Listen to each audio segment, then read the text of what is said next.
Kisah Umar bin Khattab radhiyallahu anhu, penaklukan Romawi Timur, Bizantium. Setelah meraih kemenangan yang gemilang atas Persia, Khalifah Umar ibn Khattab radhiyallahu anhu melanjutkan misi dakwah ke Romawi. Misi dakwah ini sebenarnya sudah diawali oleh khalifah sebelumnya, yakni Abu Bakar As-Siddiq radhiyallahu anhu. Saat itu, Abu Bakar menunjuk Saifullah Al-Mahlul, Khalid ibn Walid, sebagai panglima tertinggi kaum muslimin. Namun, saat akan tercetus peperangan di lembah Sungai Yarmuk tahun 13 Hijriah, 634 Masehi, Umar mencopot kepemimpinan Khalid dan menggantinya dengan Abu Ubaidah bin Al-Jarrah. Penggantian ini didasarkan atas ketakutan Umar bahwasanya kaum muslimin berperang bukan lagi karena Allah dan Rasul-Nya, namun karena Khalid. Hal ini disebabkan banyaknya kaum muslimin percaya jika berperang bersama Khalid akan menang, karena peperangan yang dipimpin Khalid selama ini belum pernah mendapatkan kekalahan biiznillah. Ini pula salah satu kelebihan yang Allah berikan kepada sahabat mulia Khalid ibn Walid radhiyallahu anhu. Akan tetapi, Abu Ubaidah merahasiakan berita ini hingga peperangan di Yarmuk selesai. Dan peperangan ini tetap dikomando oleh Khalid bin Walid. Perang Yarmuk merupakan gerbang awal masuknya Islam ke tanah Syam. Perang ini sangat dramatis dan tidaklah imbang secara kuantitas, di mana 40.000 pasukan muslimin di bawah komando Khalid bin Walid melawan 250.000 pasukan salib Romawi.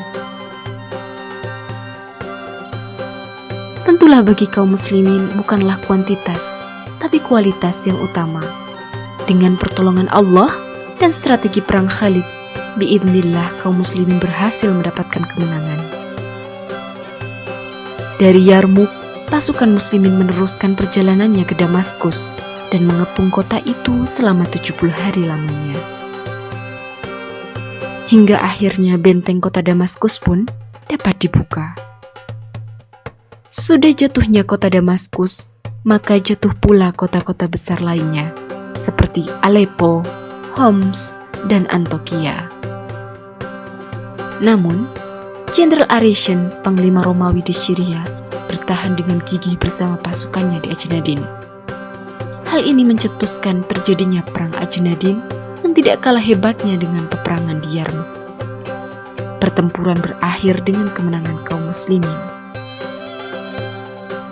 Setelah kemenangan di Ajnadin, pasukan muslimin membulatkan tekad untuk membebaskan Baitul Maqdis. Kota ini dikelilingi oleh benteng-benteng yang kuat. 4 bulan lamanya pengepungan dilakukan. Akhirnya Romawi pun menyerahkan kota itu kepada Khalifah Umar bin Khattab dengan syarat. Maka Umar pun berangkat ke Baitul Maqdis menerima penyerahan kota tersebut, sekaligus menegaskan keamanan penduduknya dan kemerdekaan mereka menjalankan agamanya. Dengan demikian, seluruh Syam telah jatuh ke tangan kaum muslimin biidznillah. Setelah membebaskan negeri Syam, Umar ibn Khattab melanjutkan misi jihad dan dakwahnya ke negeri Mesir, yang saat itu juga dikuasai oleh Romawi. Hal ini karena Mesir merupakan daerah yang kaya dan subur, serta letaknya yang berdekatan dengan Syam akan sangat berbahaya jika negeri itu masih dikuasai musuh.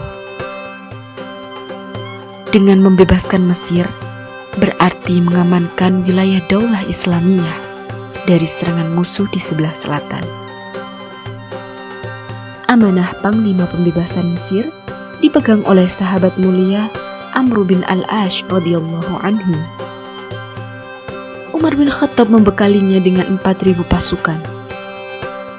Di Mesir sendiri, terjadi perselisihan antara penduduk Mesir asli yang menganut mazhab Kristen Ya'qibah dan orang-orang Romawi yang menganut mazhab Kristen Mulkaniyin.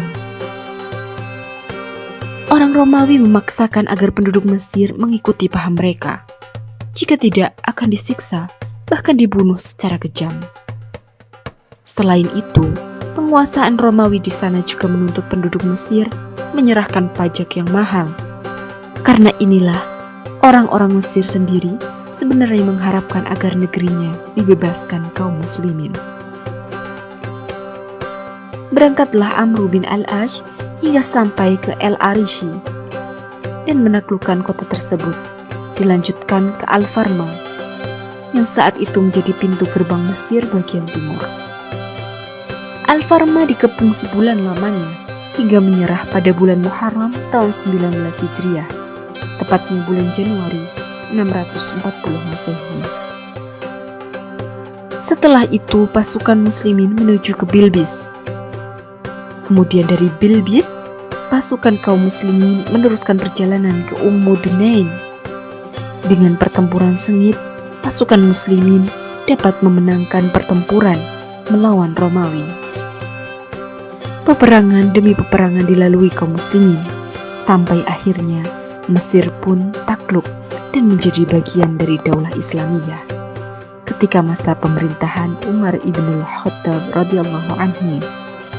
Wallahu a'lam.